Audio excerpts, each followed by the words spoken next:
भगवान हनुमान भगवान राम के परम भक्त हैं। हम सभी जानते हैं कि पवन पुत्र हनुमान जी एक बाल ब्रह्मचारी थे, यानी ऐसे व्यक्ति जिन्होंने बचपन से ही आजीवन ब्रह्मचर्य का पालन किया था। इसी कारण से जब उनके किसी पुत्र होने की बात सामने आती है तो स्वाभाविक रूप से हैरानी होती है।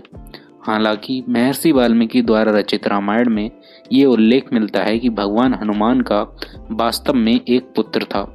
वाल्मीकि रामायण में इस घटना का वर्णन करने वाला एक विशिष्ट प्रसंग भी मौजूद है। आइए इससे जुड़ी कहानी के बारे में जानते हैं। हनुमान जी के पुत्र का नाम था मकरध्वज। उसके जन्म से जुड़ी एक अत्यंत रोचक कथा प्रचलित है। पौराणिक कथाओं के अनुसार लंका दहन के पश्चात अपने शरीर की प्रचंड अग्नि को शांत करने के लिए हनुमान जी ने समुद्र में छलांग लगा दी थी, क्योंकि उस समय उनके शरीर का तापमान अत्यधिक बढ़ गया था। जब वे समुद्र के ऊपर विचरण कर रहे थे तब उनके शरीर से पसीने की एक बूंद टपककर जल में जा गिरी। एक मकर, जो मछली के समान दिखने वाला एक पौराणिक समुद्री जीव है, उसने उस बूंद को निगल लिया और उसी पसीने की बूंद के प्रभाव से वह गर्भवती हो गई। चूंकि उसका जन्म एक मकर से हुआ था, इसलिए हनुमान जी के पुत्र का नाम मकरध्वज रखा गया। कुछ समय पश्चात अहिरावण, जो पाताल का राजा और रावण का भाई था, उसके सैनिकों ने उसी मछली को समुद्र से पकड़ लिया। जब उन्होंने मछली का पेट चीरा तो उसके भीतर उन्हें एक मनुष्य जैसा जीव दिखाई दिया, जिसकी आकृति काफी हद तक एक बानर से मिलती जुलती थी। सैनिकों ने उस मनुष्य को पाताल का द्वारपाल नियुक्त कर दिया। इसी बीच लंका युद्ध के दौरान रावण के आदेश पर अहिरावण ने छल पूर्वक राम और लक्ष्मण का अपहरण कर लिया और उन्हें पाताल लोक में ले गया। इसी बात का पता चलने पर हनुमान जी भी पाताल लोक की ओर चल पड़े। वहां ठीक प्रवेश द्वार पर उनका सामना एक अत्यंत बलशाली बानर योद्धा से हुआ।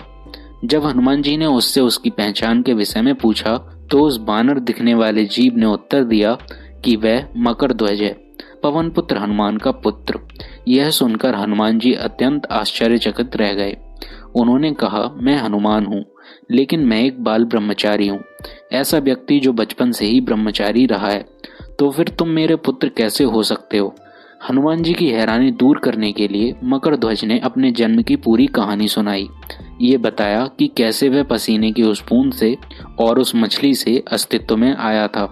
कहानी को सुनकर हनुमान ने मान लिया कि मकरध्वज सचमुच उनका ही पुत्र है।